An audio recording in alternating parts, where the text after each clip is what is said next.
On paper, an amalgamation of Full Throttle, Monkey Island and Streets of Rage sounds like a delightful prospect, and Scrap Riders aims to place itself somewhere within that slightly niche gap. It's published by Microid's indie branch and is the latest work by developer Games for Tutti, which is a Spanish studio. They're relatively new on the scene, and previous games Vaccine War may not have pinged up on your radar. But does this one perform at full throttle on the Nintendo Switch, or is this one likely to leave you in a rage? Well, my name is Mark Walker, and welcome back to SwitchUp. Now, let's find out.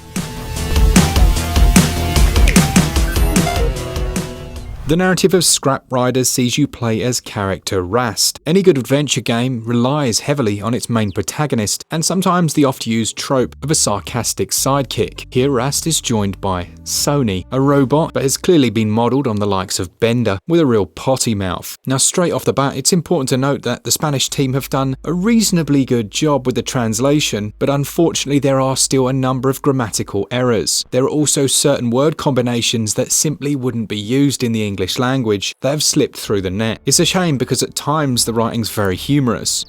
Although I would have liked to have seen some voice acting, that's not the end of the world. Text is delivered by boxes on the screen that you can skip through, but here's another minor issue. Oftentimes, a sentence will be delivered in pieces on the screen. You'll find yourself naturally reading what's there and coming to the end of the sentence in your head, only to press the button for that sentence to continue, and you have to almost reinterpret the meaning. An easy fix for this would have been to make the text boxes larger or to always end at a full stop. It might sound like a very unusual issue to have, but trust me when I say there's so much reading in the game that that's something that should just be easy. You shouldn't have to think about holding the last word in your head while you scroll to the next text box. And I'm really hoping the developer can do something about that, because it was far more irritating than some of those grammar issues. Now the storyline itself sees you part of the Scrap Riders group. They're a reasonably well-known group of smugglers who had offered to trade a high-value item only to have it stolen by a rival gang. Much of the narrative sees this line of story being followed, and you'll eventually move towards the city in an effort to unite several gangs. At its best, the storyline is reasonably easy to follow. There are several main and side quests, and the text around these offers small hints on how they can be accomplished.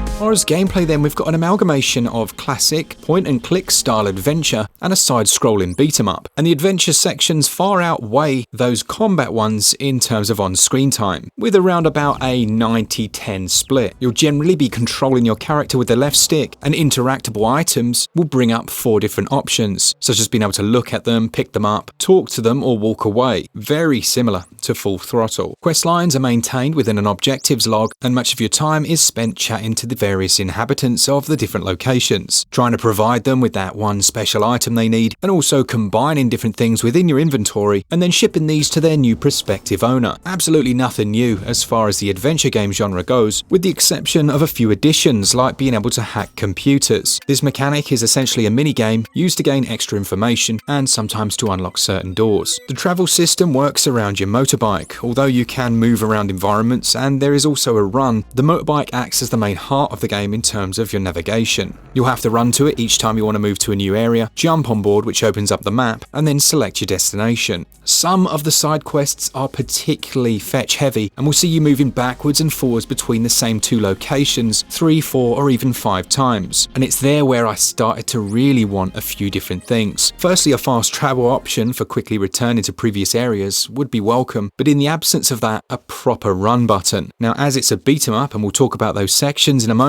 to run you double tap the stick in a direction, and that works reasonably well in a beat 'em up, but in an adventure game it feels very clunky. And I understand they wanted to create continuity, but it feels awkward to perform this, especially when changing directions. Throw in the fact that the run speed isn't exactly swift, and it just creates unnecessary frustration at times. The combat sections are a really interesting take on the beat 'em up genre.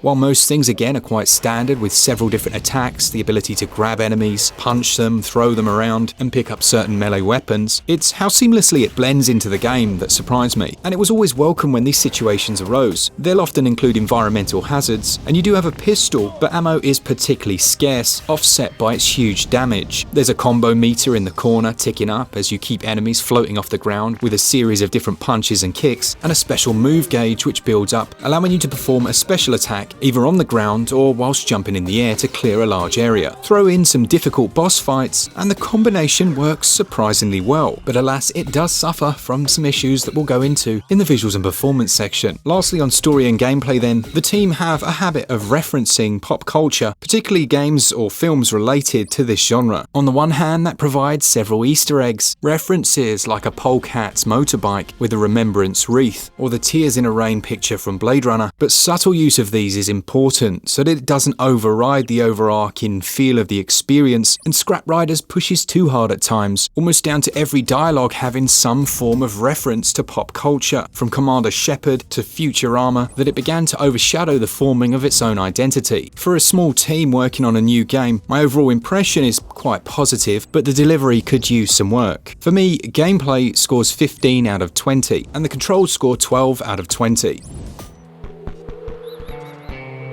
From an audio standpoint, I would have loved if they'd have included voice actors, but the soundtrack is great. There are some excellent tracks here, they suit the environments, and I was pleased by how often these shifted depending on your location.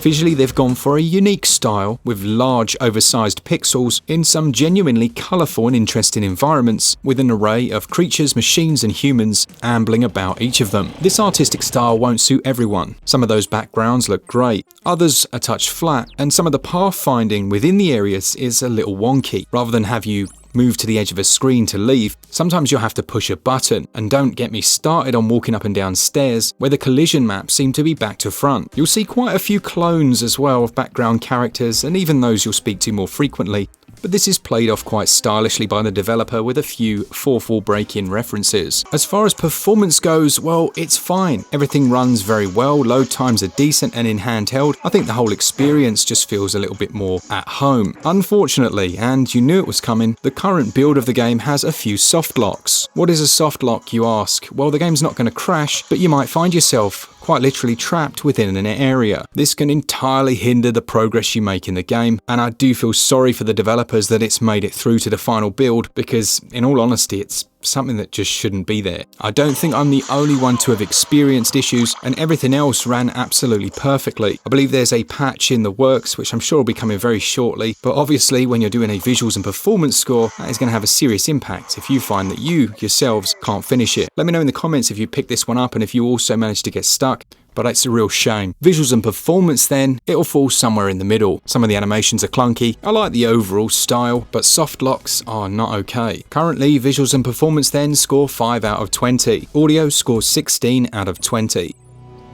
Scrap Riders is currently retailing at £16.19 with a 10% discount which lasts until the 15th of January. It's almost impossible to currently recommend it because of the issue I've just mentioned. What I will say is it's worth keeping your eye on our channel because it's the perfect candidate for a all patched up episode, and the version I'm currently playing is 1.0.1. Without any issues, I'd say the price isn't unreasonable. If it had the polish it definitely needs in the areas mentioned. Right now though, I give value 10 out of 20.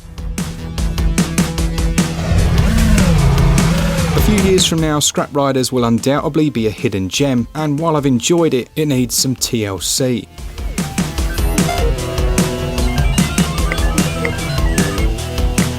Thanks to Microids for the review copy, and to all of you for watching. I hope you enjoy the video and that you're having a lovely week. Our 10% discount might well be coming to an end soon, so grab it while you can. Use code SwitchUp over at switchup.gg to save yourself a little bit of money when you buy your eShop credit. Thanks to our members and our Patreons, and to all of you for all things Switch all the time. Keep it Switch up. Cheers guys. See ya!